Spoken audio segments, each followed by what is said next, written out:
Practical ഉണ്ട്.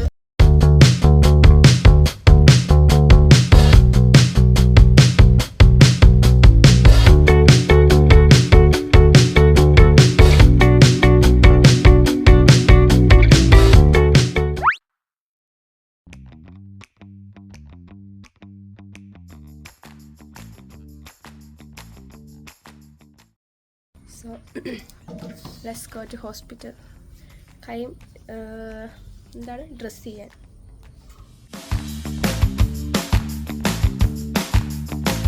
അപ്പോൾ ഹോസ്പിറ്റലിൽ പോയിട്ട് ഞാൻ വന്നു അപ്പോൾ ഡോക്ടർ എൻ്റെ കയ്യിലെ ബാക്കിയെല്ലാം അയച്ചു. അപ്പോൾ ഞാൻ കൈ കാണിക്കുന്നില്ല, കാരണം എനിക്കറിയത്തില്ല അത് കാണിച്ചാൽ ചിലർക്ക് ഇഷ്ടപ്പെടുമെന്ന് അറിയത്തില്ല. അതുകൊണ്ട് എല്ലാവർക്കും ഇഷ്ടപ്പെടുന്ന ഒരു വ്യൂ അല്ല, അതുകൊണ്ട് ഞാനത് വീഡിയോയ്ക്കകത്ത് കാണിക്കുന്നില്ല. കുറച്ച് ദിവസം കഴിയുമ്പോൾ കുറച്ച് നന്നായിട്ട് ഉണങ്ങി കഴിഞ്ഞിട്ട് ഞാൻ കാണിക്കാം. ഇന്ന് ക്ലാസ് ഉണ്ട്, അപ്പം അവിടെ പിള്ളേരൊക്കെ കാണുമ്പോൾ എന്താവും, എനിക്കതാണ് പ്രശ്നം. ഞാനാണെങ്കിൽ തുണി വല്ലതും പൊക്കത്തിട്ടുണ്ട് പോകാമല്ലേ. ഇവിടെ നിന്ന് എല്ലാവർക്കും പേടി വരും, ചിലർക്ക് കാണും. പേടിക്കാൻ മാത്രം ഉണ്ട് ചെറുതായിട്ട് ചിലർക്കൊക്കെ. അപ്പോൾ അതുകൊണ്ട് ഞാൻ എൻ്റെ കോലം കണ്ടോ, വാട്ടവർ എന്താണെന്ന് അറിയത്തില്ല. എനിക്ക് ആ സമയത്തൊക്കെ ഭയങ്കര വിഷമമായിരുന്നു.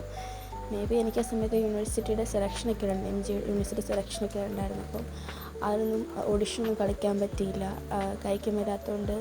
ഇങ്ങനെ 2 മാസം റെസ്റ്റ് ആയതുകൊണ്ട് അത് കഴിയുമ്പോൾ പ്രാക്ടീസ് ചെയ്യുന്നതിൻ്റെ സമയം കിട്ടില്ലാത്തതുകൊണ്ട് കളിക്കണ്ട എന്ന് തീരുമാനിച്ചു. അപ്പോൾ നമ്മൾ 2 കൈ കൊണ്ട് അഡാപ്റ്റ് ആയതുകൊണ്ടാണെന്ന് അറിയത്തില്ല, നമുക്ക് ഒരു ഹാൻഡിൽ മാത്രം ഉപയോഗിച്ചിട്ട് ചെയ്യാനൊക്കെ കഷ്ടപ്പാടായിരിക്കും പല കാര്യങ്ങളൊക്കെ. അപ്പോൾ അതുകൊണ്ട് എനിക്ക് ഒന്നും ചെയ്യാനൊരു മൂഡില്ലായിരുന്നു. പിന്നെ നമ്മൾ നെഗറ്റീവ് വിചാരിച്ചു കഴിഞ്ഞാൽ പിന്നെ ഫുള്ള് നെഗറ്റീവേ കാണുള്ളൂ. അപ്പം ഞാൻ ഓർത്തു ഇതിപ്പോൾ ചിലപ്പോൾ എൻ്റെ ചിന്തയുടെ പ്രശ്നമായിരിക്കും. എന്തുകൊണ്ട് നമുക്ക് വേറെ ആയിട്ട് ചിന്തിച്ചൂടെ? എല്ലാ കാര്യങ്ങൾക്കും അതിൻ്റേതായ ഒരു കാരണങ്ങളുണ്ട്. ചില ഇൻസിഡൻറ്റ് നടക്കുമ്പോഴേക്കും നമ്മുടെ ജീവിതത്തിൽ ആരൊക്കെ ഇമ്പോർട്ടൻ്റ് ആണ്, അവർക്ക് നമ്മളെ എത്ര ഇൻസ്പയർ ചെയ്യും, ഇപ്പം നമ്മളെ കെയർ ചെയ്യുന്നവരാരൊക്കെയാണ്, നമ്മൾ കെയർ ചെയ്യാത്തവരാരൊക്കെയാണ്, ഇങ്ങനത്തെ കാര്യങ്ങളൊക്കെ അറിയാൻ നമുക്ക്. പിന്നെ ഇങ്ങനെ ഒരു ഇൻസിഡൻറ്റ് വന്നു കഴിഞ്ഞപ്പോഴാണ് നമ്മളൊക്കെ എത്ര ബ്ലെസ്ഡ് ആണെന്ന് മനസ്സിലായത്. കാരണം നമ്മൾ 2 കൈ ഉള്ളപ്പോൾ നമ്മൾ 2 കൈയെക്കുറിച്ചും ഒരെണ്ണം ഉള്ളതുകൊണ്ടാണ് നമ്മൾ ഇതൊക്കെ പണിയൊക്കെ ചെയ്യണമെന്ന് നമ്മൾ വിചാരിക്കത്തൊന്നുമില്ല. നമ്മൾ നോർമലായിട്ടൊരു ലൈഫ് മുന്നോട്ട് കൊണ്ടുപോകും. ഒന്നും ചെയ്യാൻ പറ്റാത്ത അവസ്ഥയിലേക്ക് നമുക്ക് എന്തൊക്കെ ചെയ്യാമായിരുന്നു എന്ന് ചിന്തിക്കുക.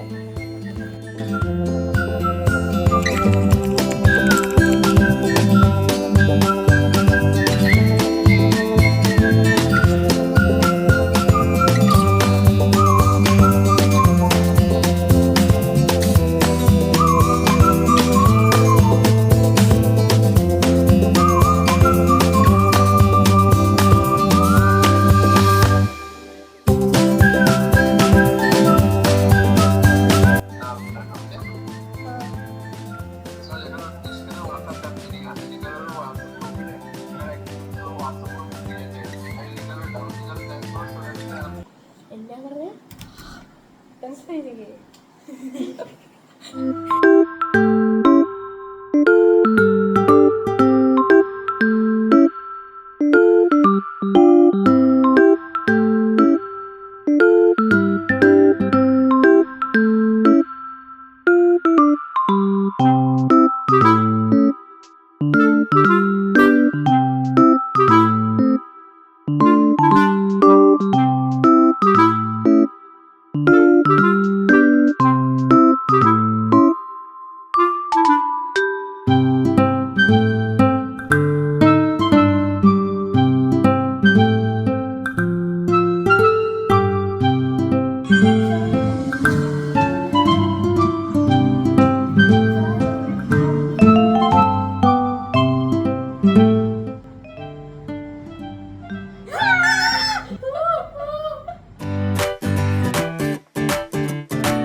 night away, hang out the whole next day.